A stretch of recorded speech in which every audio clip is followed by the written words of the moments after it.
Hello दोस्तों, आप सभी को जय मसीह की स्वागत किया जाता है एक और नए वीडियो में। दोस्तों आज हम विषय के साथ उपस्थित हुए हैं। वीडियो पूरा देख लेना, पूरा फुल देख लेना, लास्ट तक देख लेना। दोस्तों अंत निकट है, रैप्चर होने वाला है। बहुत जल्द यीशु मसीह अपनी दुल्हन को लेने, अपनी कलीसिया को लेने मेरे प्रियजनों आ रहे हैं। क्या आप तैयार हैं? क्या आप तैयार हैं? अगर आप तैयार नहीं हैं तो आप बहुत पछताएंगे मेरे प्रियो अंत के दिनों में। बाइबल बताती है अंत के दिनों में कुछ ऐसा होगा जो अभी तक आपने सुना और ना तो देखा होगा मेरे प्रियो। इसीलिए परमेश्वर ने जो सृष्टि रची है अब तक, जो कभी नहीं हुआ और ना होगा, जो ऐसा भयानक समय, भयानक दिन आने वाला है मेरे प्रियजनों। आँख खोलकर पूरा वीडियो ध्यान से देख लेना। जो आपको इस वीडियो में बताया जाएगा उसे याद रखना मेरे प्रियो, क्योंकि जो वीडियो बनाया जाता है आपके तैयारी के लिए बनाया जाता है मेरे प्रियो। क्योंकि आपको नहीं पता है कि रैप्चर कब होगा, किस दिन होगा या किस घड़ी होगा मेरे प्रियो। इसीलिए आपको पहले ही से तैयार रहना है, पहले से ही रेडी रहना है मेरे प्रियजनों।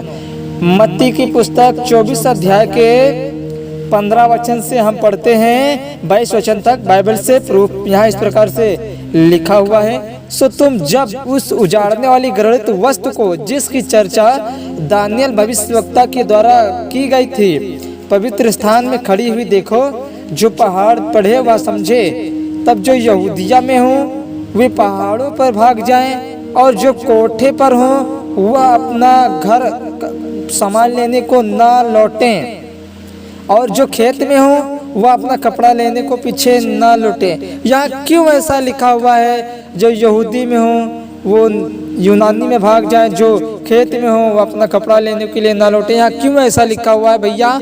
यहाँ इसलिए लिखा गया है उस समय 3.5 साल ही बचेंगे महाक्लेश काल के मेरे प्रियो। 3.5 साल क्लेश काल के, 3.5 साल महाक्लेश काल के मेरे प्रियो। और आगे लिखा 19 वचन में, उन दिनों में जो गर्भवती और दूध पिलाती होंगी उनके लिए हाय हाय।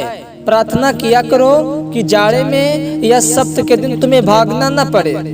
यहाँ क्यों ऐसा लिखा हुआ है? जो गर्भवती होंगी और दूध पिलाती होंगी उनके लिए हाय हाय।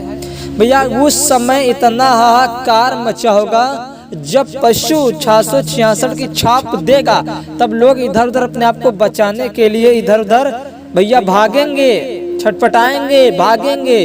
तो उस समय जिस किसी स्त्री के पेट में बच्चा होगा उसका क्या हाल होगा? वो बेचारी मारी मारी भागी भागी त्राही त्राही मची होगी 7 साल के अंदर मेरे प्रियो। इसलिए जब एक समय की बात है जब यीशु मसीह को सैनिक लोग क्रूस पे चढ़ाने के लिए लेकर जा रहे थे, तो कुछ स्त्रियां यीशु मसीह के लिए रो रही थी, विलाप कर रही थी। तब यीशु मसीह ने यरूशलेम की स्त्रियों की ओर मुड़ कर कहा था, हे यरूशलेम की पुत्रियों, तुम मेरे लिए नहीं वरन अपने और अपने बच्चों के लिए जाकर हो, क्योंकि तुम लोगों ने अपने बच्चों को जन्म देकर बहुत बड़ी गलती कर दी है। यह उस समय की बात है जिस समय यीशु मसीह के साथ ये व्यवहार किया जा रहा था। जब यीशु मसीह को मारा जा रहा था, क्रूस पे ले जाने के लिए जान से मार दिया जा रहा था, तो यीशु मसीह ने कहा था तुम्हारे बच्चे अगर मुझ पर विश्वास नहीं करेंगे, यीशु पर विश्वास नहीं करेंगे, वे मसीह विरोधी के दिन में जिस तरह मेरे साथ हो रहा उसी तरह उनके साथ भी होगा, वो भी मारे जाएंगे मसीह विरोधी के राज्य में। इसीलिए यही बात यीशु मसीह साफ साफ कहना चाहते थे मेरे प्रियो कि हर घड़ी तैयार रहो, हर समय तैयार रहो, हर पल तैयार रहो मेरे प्रियो, क्योंकि आप नहीं जानते हैं भैया रैप्चर कब होगा, किस दिन होगा, किस घड़ी होगा, किस पल होगा, आप नहीं जानते हैं मेरे प्रियो। हमें नहीं पता है, ना आपको भी पता है कि यीशु मसीह किस सन में आएंगे। हो सकता है जो आप ये संदेशा सुन रहे हैं, अभी जो संदेशा सुन रहे हैं, अभी यीशु मसीह आ जाए तो क्या होगा?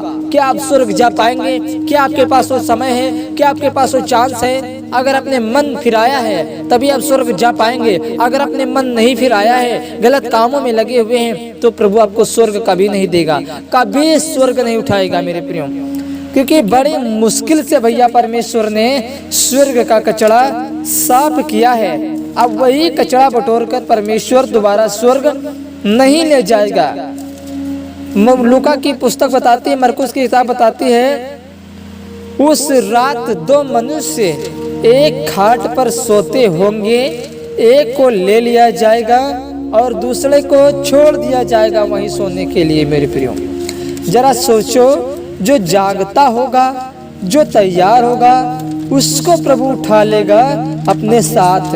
जो सोता होगा, जो व्यभिचार करता होगा, जो घिनौने काम करता होगा, वो गलत काम करता होगा, तो परमेश्वर उसे स्वर्ग नहीं उठाएगा।